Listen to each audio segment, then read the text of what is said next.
Right, morning all. So this is the following week. Today's mission really is to get the interaxle alignment sorted out, get the tracking sorted out. We had some problems last week, and as much as I couldn't get the centre dot on the top of the steering column, which was the centre line, to match the collapsible column with the grease nipple that points out the door when the wheels are in the straight head position, with the grease nipple on top of the steering box that should point forward with the wheels in the straight head position, and the steering box in the straight head position. And when I built it at home, obviously I hadn't got quite as much room, so I'd done some approximate measurements and thought I got it right. Turns out now I've got a bit more room in this particular shed, and you can walk round it. The collapsible column has been in pieces at some point, and it was built up and not clocked right. So we've got that right now. So we've got the dot on the centre, we've got the grease nipple pointing towards the door, and we've got the grease nipple pointing out the front. So that's how it should be. And obviously you want it set up like that for your servicing. You know, if you back it over a pit, you've got your wheels in a straight line, the swallows are saying hello. If you've got your wheels in a straight line, you want to be able to access them two grease nipples. If you're an apprentice, always remember to wipe the grease off those nipples, because if Gordon Bennett comes in the following day and he's got grease on his trousers, you are going to get a clout. Ask me how I know. Right, let's crack on. Right, so we've got a string set up, and what I'm measuring here is how parallel this axle is to the front axle. Now, because we've built the truck and it's recently been tested, we've got some known values. I know that that wheel and hub arrangement is parallel to the chassis because I've measured it. So I'm not worried that the axle's fitted skew width. I know the bushes are right because I replaced them when I built the truck. It's done less than 1,000 miles. Truck was tested September-ish. It's not covered, can't have covered more than a couple of 100 mile maximum since it was tested. So Kev's been under, he's had a look, and if he's happy with the ball joints, I'm happy with the ball joints. So we know that the ball joints, the steering UJs, and everything is right on this truck. We've given it a wiggle as we've set it up. So now we need to check the alignment of that front axle against this second axle. Right, first job, let's try and get a reading on where the string is. It's a bit difficult with the camera, but I rest my head on the wing and then look directly down on it. And you can see there that we're 60 millimetres, we're bang on. Go to the front of the wheel and you can see at the front of the wheel we're 60 millimetres. Again, bang on.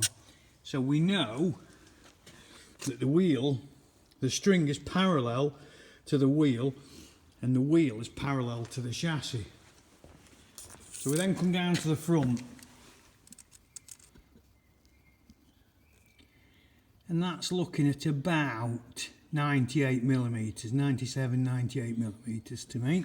If we go to the front, at the front here we've got about 116, 117 millimetres. And that means that as we look at the front of the truck, the wheel's going that way, which means that we need to shorten that drag link. That's the next job. Right, we've slackened off the pinch bolts on either end. And all I'm doing here is just putting a bit of a mark on. Doesn't have to be anything too fancy, but I just want to put this mark on to try and work out how many turns we've put into the rod. Now looking at it, I think this looks to be the left-hand thread end of the drag link. The wheel's pointing to the near side with the steering box straight, which would indicate this rod's too long, so we need to shorten it. And to do that, we need to turn this uphill.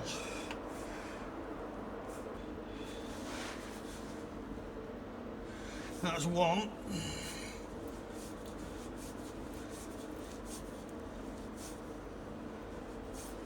That's two. The reason I can do it with one hand is because obviously the truck's not long since been restored. In normal life you would be warming these up and bashing it and Stiltsons and Christ knows what else. We might need the Stiltsons on it actually now. It's just getting a bit tight. I'd like to get it to 3 turns out. Try and preserve the paint if we can, eh?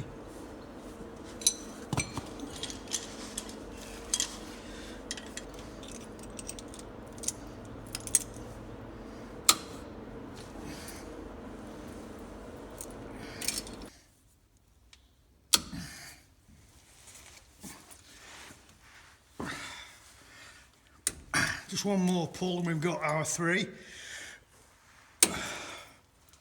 That's 3 turns.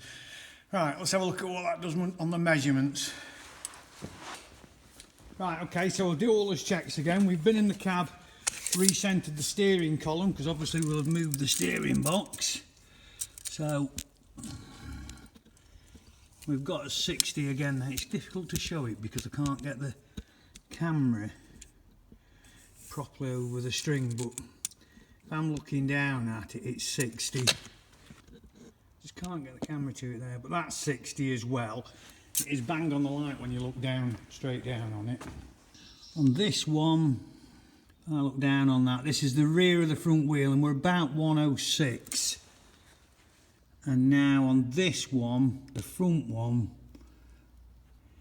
we're about 109. Alright, so we've been making some notes as we've gone along. So on our first measurement, we had 98mm at the back of the wheel, 115. So that's obviously 17mm.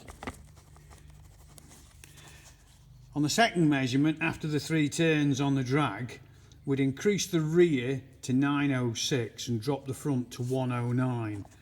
So we're 3mm out.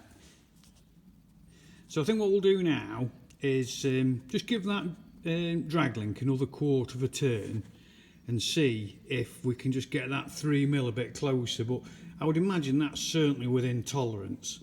You know, ultimately a lot of the trucks that are out there today will be, you know, running with that kind of run out between the 2 axles anyway, I would have thought. So here's our mark again.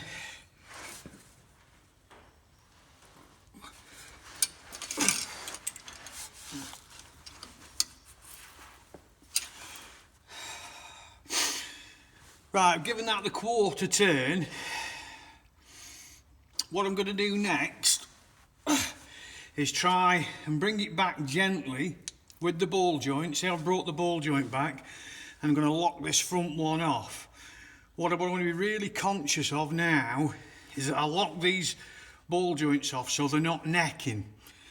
Sometimes people will lock them off when they've done the adjustment and you end up with ball joints necking. So I'm going to lock this front one off now. Not worrying about the back one at the minute because I'm going to lock the front one off and then we'll adjust the back one so that doesn't neck.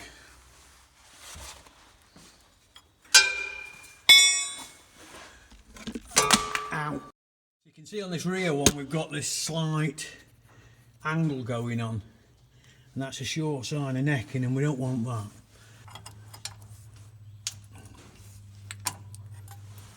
That's where she wants to be, nice and even. So we've had the engine running, completed a lock to lock, which means that we just need to reset this back string and then check the front after we've done those 2 adjustments, the 3 turns and the 1/4 of a turn. So again, we're struggling a little bit with the camera, but anyway, we'll try his best. So as I look down on that, that is 56. I know it doesn't quite look like it on the camera, but it is. I can't get the camera close enough in. But anyway, that's 56. Let's have a quick look at it here. It's 56 there as well. So up at the front, I think you can tell looking down the the string on the wheel trim, we're in much better position now. So up at the front, we're about 91. At the front of the wheel, we are about 91. So I don't think you can get a lot better than that in the setup we've got there. So we will be revisiting that when we do the track, but the next job is to do the track. We'll say the next job is to do the track. We're going to take Polly a walk and then we're going to do the track.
So now we've got a really good area to run up and down in. It'll become apparent why we've made that move on the truck position.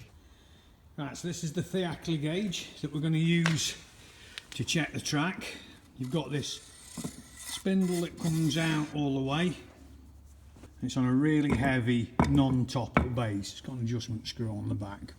We're going to use the centre of the D on this wheel trim as our centre line or centre point, and if you look at the bolts for the hubcap, they do go straight through it, so it's a pretty good centre line, is that.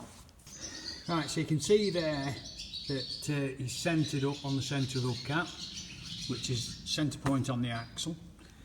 At the back here we've got him pressed fully home, although you can still move him about, but the height indicator is locked off.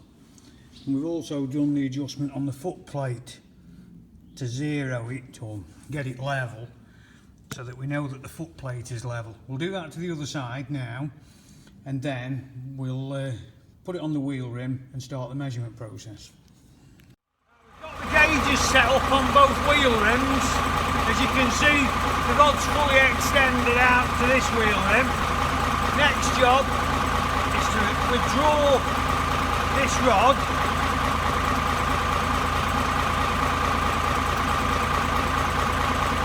back the lorry up.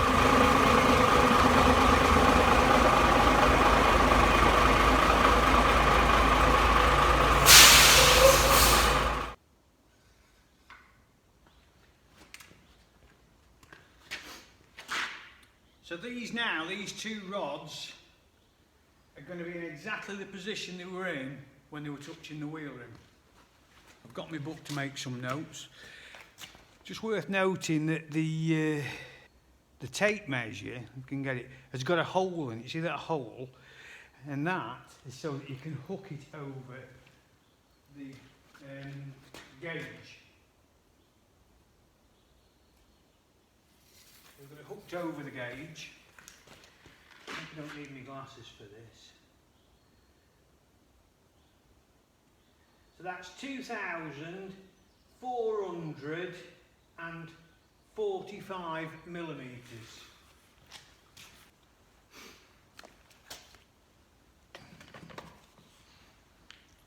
Right, we're going to push these back now and then measure the back of the wheel rim.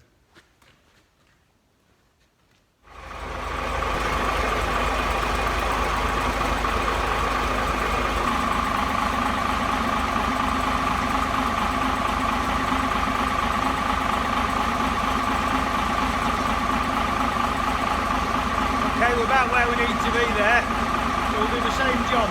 Pull the rods out, back out the way.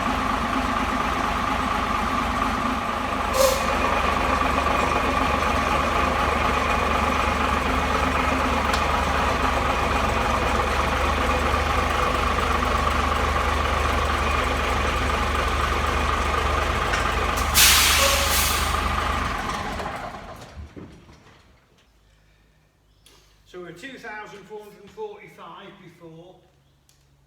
And now, the back of the wheel, we're 2,420.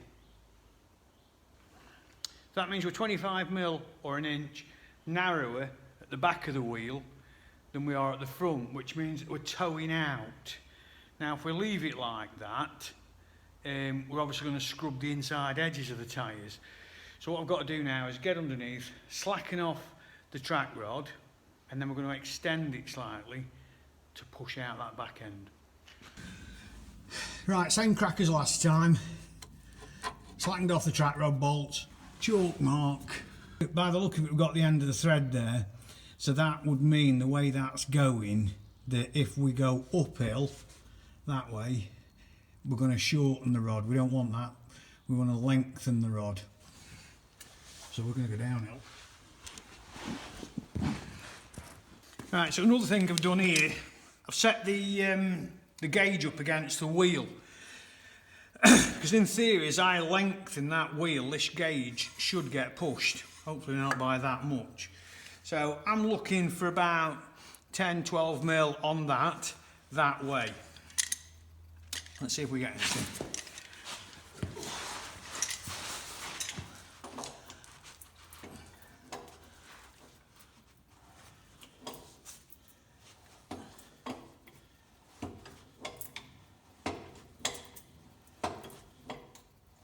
That's one turn. That's two turns. I'm going to go for a third. That's three turns. That's interesting. As we expected, we've got that movement. So if I just put my tape measure in there, that's giving me about 14mil. I'm temporarily going to lock one side off so it doesn't adjust itself while we're moving about, because it wouldn't be the first one that had done that if it did.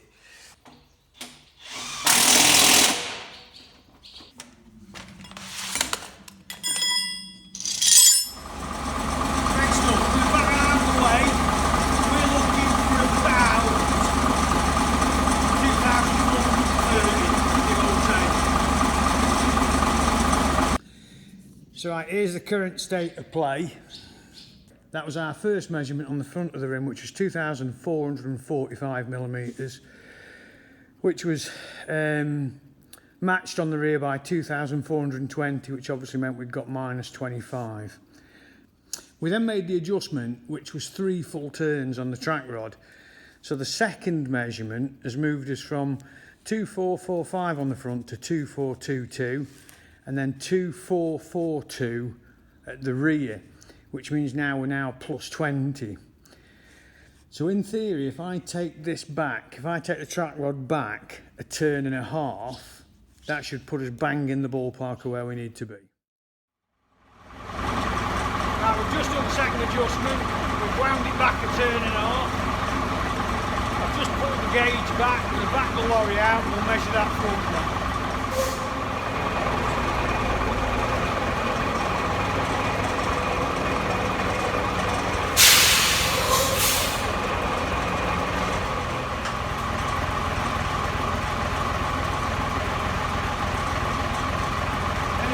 Tape measure. See you.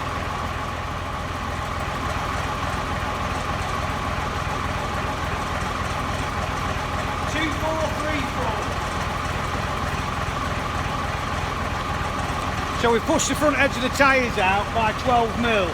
Because we were 2,422 and now 2,434. So the back should be somewhere near. I'm expecting the back being in the region of 243 something.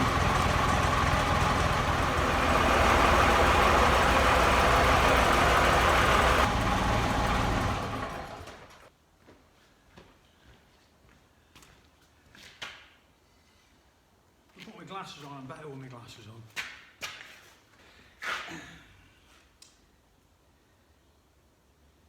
Two, 4, 3, 2. 2432 at the rear. So that means we've got a 2mm toe in. Look there. 2434 2432 is 2mm towing in. I think we can live with that. Good. I'll get everything locked up underneath now, make sure we've got nothing necking, and make sure everything's tight.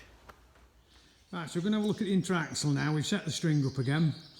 We've done the track between the two. We've got that set up more or less parallel. It's 2mm adrift. And to be honest with you, a good greasing up will probably sort that out. That's the hub we did the hub seal on recently, incidentally, that's why it's not painted. So I'm going to attempt to show you this. So that's 60. That's 60.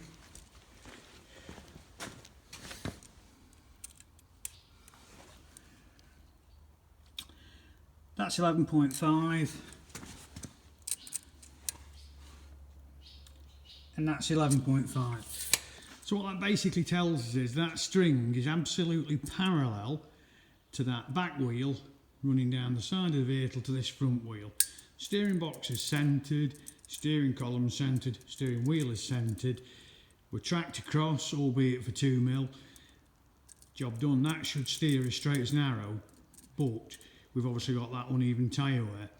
So overall I'm happy with that. We'll take it a run and see what it does for us in a bit. Right, I've got the kit packed up. Borrowed this off my mate David Keyworth, so thanks very much for that, David. He would have been lost without you on that. This was always marketed as a Michelin tool. It's called a Fiacchi gauge. Certainly most truck mechanics in this area where I am and in my generation will be very familiar with this equipment. This was, you know, the precursor to laser line and things like that. Car people use the Dunlop gauges. I never used them till I went to work for Alf Salmons. I remember going to the RTITB for my practical exam and couldn't work the tracking gauges, but I could work these.